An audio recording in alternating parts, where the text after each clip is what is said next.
플레이스테이션 사업을 운영하는 소니 인터랙티브 엔터테인먼트의 CEO, 플레이스테이션 5를 성공으로 이끈 CEO인 짐 라이언이 2024년에 사임한다고 합니다. 보통 이 정도 성공을 이끈 사람이 사임한다면 플레이스테이션 팬들은 아쉬워할 것 같은데 짐 라이언의 경우에는 사정이 달라서 아쉬워하긴커녕 오히려 좋아한다고 하네요. 왜 이러는지 알고 싶어 국내외 포럼을 돌아보니 제 눈에 유독 3가지 정책에 대한 비난이 들어오더군요. 이유를 알 것도 같았거든요. 그 3가지는 뭐냐? 첫째는 스토어 폐쇄입니다. 한때 그는 플스3, PSP, PS 비타의 PSN 스토어를 폐쇄하려고 했습니다. 그는 누가 오래된 플레이스테이션 게임을 플레이하고 싶어 하겠냐 라면서 하위 호환에 대한 부정적인 인식을 보여왔는데 이 와중에 구기종의 디지털 스토어인 PSN을 폐쇄하려고 한 것이죠. 이는 다운로드 게임을 산 사람에겐 구매한 자산이 사라진다는 이야기인지라 당연히 전 세계적으로 엄청난 비난이 일었고 예상외 반응에 놀란 SI는 이를 취소, PSP의 스토어만 폐쇄했죠. 둘째는 검열 문제입니다. 2018년부터 소니는 선정적인 요소를 검열하기 시작했습니다. 문제는 검열의 기준이 정치적 올바름에 중점을 둔지라 마찬가지로 엄격한 기준을 강요하는 닌텐도가 검열하지 않는 것까지 검열을 했다는 것이죠. 이것이 유저들에게 큰 비난을 받았습니다. 셋째는 하위 호환입니다. 구기종의 게임을 새 게임기에서 할 수 있게 해주는 기능으로 현재 PS5는 PS4에 하위 호환을 지원합니다만 이는 처음부터 계획된 것이 아니었습니다. 기기가 발매되기 전에는 기술적인 문제, RDNA 버전 문제로 인해 지원할 수 없다고 말했다가 비난이 일자 나중에 추가했죠. 그 외에도 많은 논란으로 인해 짐 라이언의 사임은 환영받는 분위기입니다만 저는 이 정책의 실행 방식은 짐 라이언의 지시겠지만 정책 실행의 필요성, 정책을 추진한 것은 짐 라이언 독단의 결정은 아닐 거라고 봅니다. 오히려 SI의 정책이라는 입장에 더 가깝죠. 이번엔 왜 그렇게 생각하는지 제 나름대로 생각을 정리해보고자 합니다.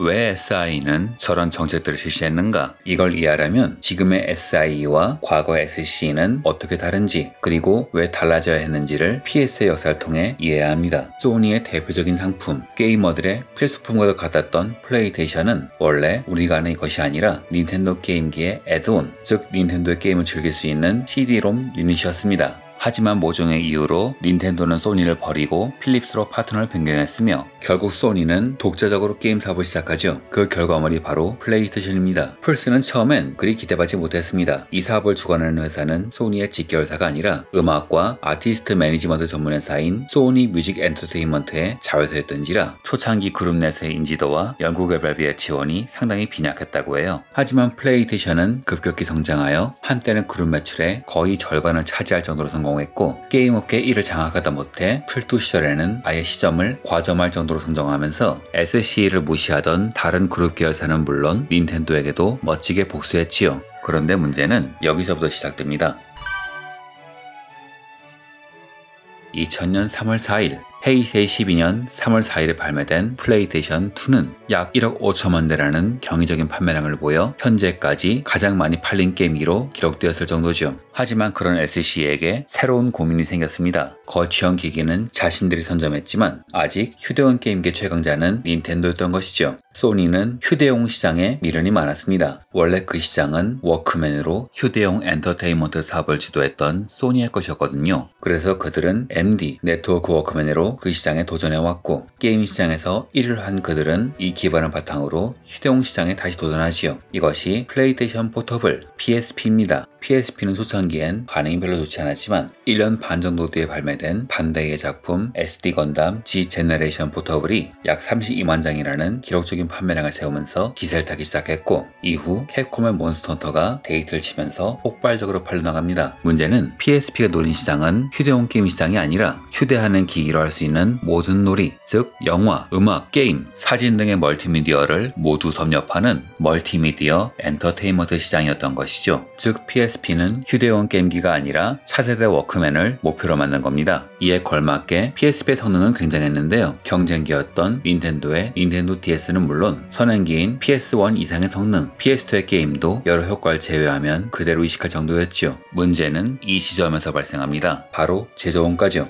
원래 SC가 책정하려고 했던 PSP의 가격은 약 3만 원이었다고 해요. 하지만 비즈니스에는 절대 진리가 있었으니 시장 1회 기업의 제품보다 비싼 후발주자의 제품은 반드시 피한다는 겁니다. 휴대용 게임기 1위인 닌텐도는 2004년 E3에서 신형 하드웨어인 닌텐도 DS의 가격을 15,000엔으로 발표합니다. 물론 두 기기의 성능 차이가 확실하니 PSP 30,000엔은 결코 비싼 게 아니지만 앞서 말했듯 후발주자가 1위 기업보다 물건을 비싸게 팔 순 없죠. SCE는 닌텐도의 다음 순서에 PSP를 공개하지만 세부 사항까지 공개했음에도 불구하고 가격은 공개하지 않았어요. 가격이 발표된 것은 한참 뒤였습니다. 소비세 포함 2790엔. 소니로서는 큰 손해가 날 사안이지만 원래 첫 비즈니스부터 기기는 비싸게 내고 소프트웨어 라이선스비로 흑자를 냈던 상황인지라 당시에는 문제가 별로 안 될 거라 생각했습니다. PSP는 닌텐도 하드웨어를 제외하면 정말 이렇게 잘할 수가 있을까 싶을 정도로 잘하고 잘 팔렸죠. 그럼에도 불구하고 여러 경제지의 분석에 의하면 PSP의 초반 적자폭은 예상으로 심각했다고 해요. 30,000원에 팔았어야 할 제품을 20,000원에 팔았으며 초반 1년 반 동안 부진을 면치 못했고 몬스터 헌터가 나올 때까지 계속 고전했다고 하니까요. 설상가상으로 당시엔 수직 계열화로 모든 부품을 관리했으니 다른 부품의 가격은 통제 가능했지만 당시 소니는 LCD를 자체 생산하지 못했기에 이것만은 어쩌지 못했다고 합니다. 하지만 문제는 PSP만이 아니라 후속기인 플레이스테이션 3에도 있었죠.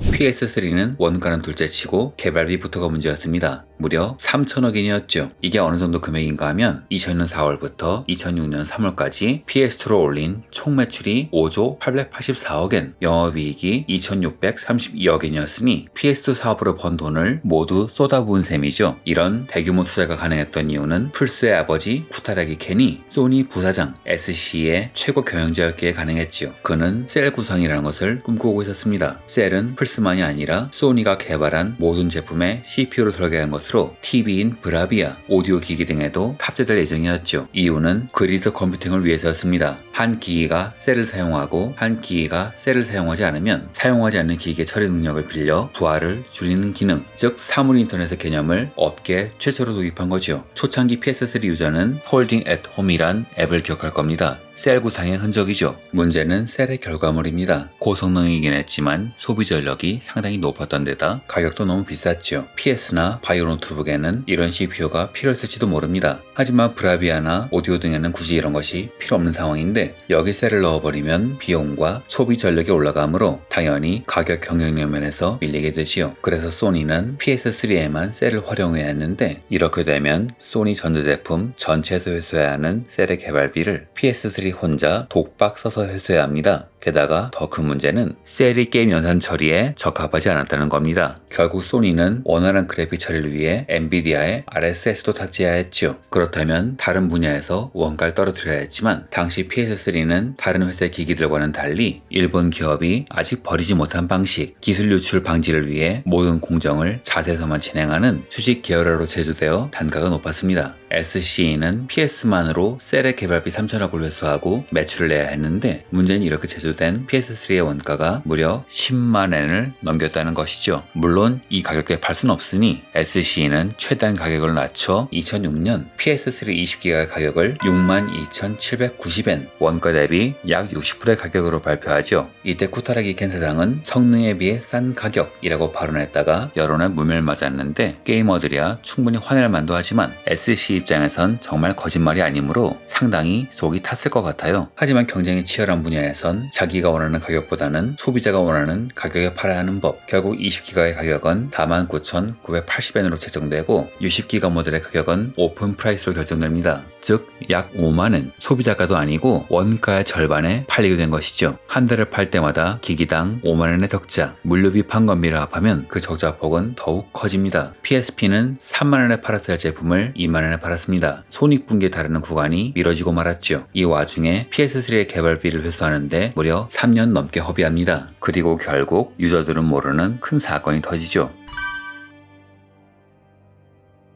PSP와 PS3의 타격으로 인해 SCE는 2010년 12월 24일 채무 초과에 빠져버리죠. 채무 초과 자체는 특별한 일이 아닙니다. 문제는 PSP 때는 극복을 했지만 PS3는 그렇지 않았다는 것이죠. 일반적인 기업이 이러면 도산하는 것이 일반적이지만 이게 그룹 계열사라면 그 계열사가 운영하는 것이 유망 주력 사업이라면 절대 무너지지 않죠. 당시 회장인 히라이 카즈오는 부실 사업을 정리하고 있었는데 이 과정에서 SCE도 칼질의 대상이 됩니다. 2010년 2월 SCE를 SNE 플랫폼으로 개칭하고 네트워크 부분만 남기고 SCE를 새로 설립하여 게임, 소프트웨어 개발을 담당하게 하여 이 둘을 소니 본사가 분할, 흡수합병하면서 지분을 정리하지요. 일본의 경제 미디어 다이아몬드 온라인은 이를 실질적인 SC의 해체라고 말합니다. 이후 PS 사업은 새로운 SC 그리고 SNE 플랫폼이 이끌어 나가게 되지요. 그들은 새 사업에서 성과를 내어 채무를 해결해야 했습니다. 그리고 이런 그들의 미래는 소니의 모든 역량을 쏟아부은 작품 플레이스테이션 비타에 걸려 있었죠.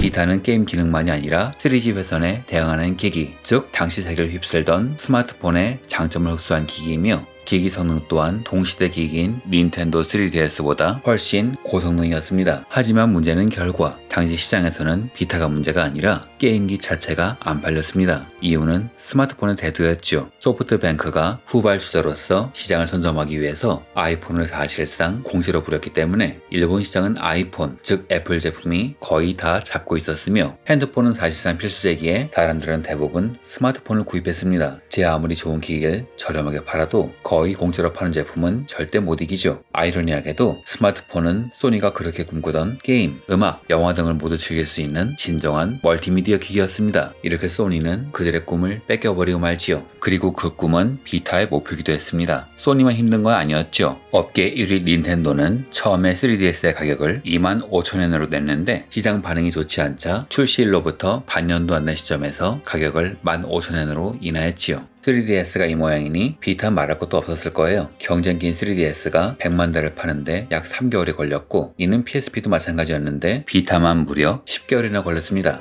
이런 부진의 이유에는 여러 가지 문제가 있었는데 가장 크게 지적당한 것은 신생 SC의 매니지먼트 문제였죠. 유비소프트는 2012년 10월 30일 세계인들이 갈망하던 대작인 어쌔신 크리드 3를 멀티 플랫폼으로 발매하는데요. 이 과정에서 비타 오리지널 게임인 어쌔신 크리드 3 리버레이션도 같은 날에 발매됩니다. 이 작품은 상당히 완성도가 높은 작품이라 비타의 흥행에 도움을 준 건 사실이었지만 초동 판매량이 예상보다 저조했는데요. 문제는 발매일이었죠. 두 소프트가 같은 날 발매된 겁니다. 소비자들의 시간과 돈은 한정되어 있지요. 같은 날 같은 타입의 타이틀이 나오면 아무래도 사람들은 하나만 사게 되는데 두 게임이 같이 나오니 소비자들도 둘로 갈라져 버린 겁니다. 이를 막기 위해서는 플랫폼 홀더인 SC가 발매일을 조정했어야 하는데 그걸 안 한 거지요. 또한 사람들은 PSP를 살린 대작 시리즈 몬스터 헌터의 비타 신작만 바라보고 있었습니다만 차세대 몬스터 헌터는 비타로 나올 거라고 SC의 임원이 미디어를 통해 인터뷰한 지 일주일도 안 되어 경쟁기인 3DS로 몬스터 헌터 4의 출시가 발표됩니다. 담당 임원이 핵심 거래처나 관리 못하고 있었음이 드러난 것이죠. 이런 상황이라면 해외 시장이라도 잡아야 하는데 해외 시장도 스마트폰 전성기인 건 마찬가지였으며 해외 시장에서의 비타의 점유율은 거의 의미가 없을 정도로 아주 초라했기에 해외는 더욱 가망이 없었죠. 비타는 이후로도 좀처럼 기세를 타지 못했고 발매된 지 3년째 접어들면서 하드웨어가 망해갈 때 나오는 현상인 텍스트 어드벤처만 줄창 발매되더니 역시 3년 차인 2014년 게임스컴에서는 비타 게임은 극히 드물게 발표되고 PS4 게임만 여러 개가 소개되었죠. 누가 봐도 비타는 포기하고 새로운 하드웨어인 PS4에 올인하겠다는 메시지로 보였을 겁니다. 이는 비타 팬들에겐 분노할 사안이었겠지만 소니 입장에선 어쩔 수가 없었겠죠. 채무가 눈덩이처럼 불어났거든요.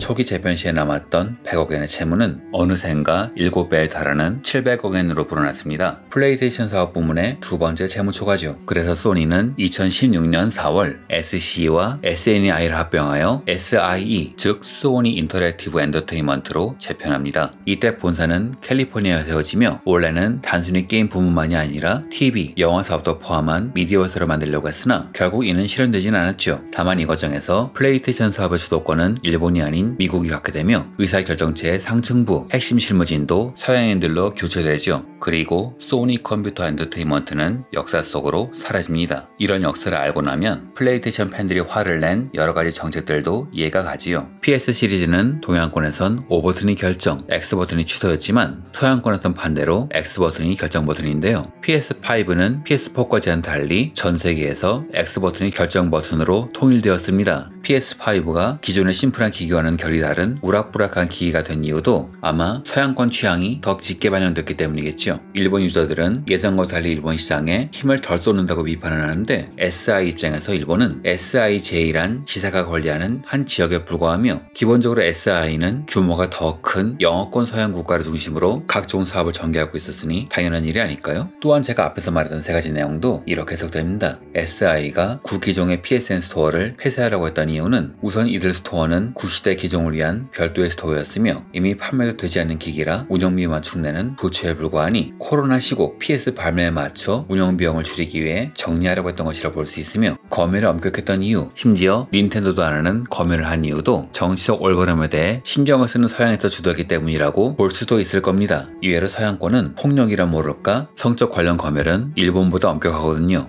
하이홀을 안 해준 이유도 일부러 그랬다기보다는 SI 입장에선 PS4는 자신들이 개발한 기기도 아닌데 굳이 예산을 들여 뒷감당을 하기 싫었던 걸 할 수도 있겠죠. 하이호원이라는 것은 마케팅을 위한 사후 관리 서비스에 가까운데 한 예로 한국에서 발매된 닌텐도 위는 그 이전에 대원에서 발매된 게임큐브의 게임은 지원해주지 않았죠. 소비자들에겐 같은 닌텐도의 게임이지만 한국 닌텐도에겐 대원 게임큐브의 게임은 자신들에겐 딱히 이익이 없으니 한국 전용 국가 코드를 만들어 배제한 것입니다. 하물며 PS4는 별도의 테스트 비용까지 필요했으니 그 돈을 절약하고 싶었겠죠.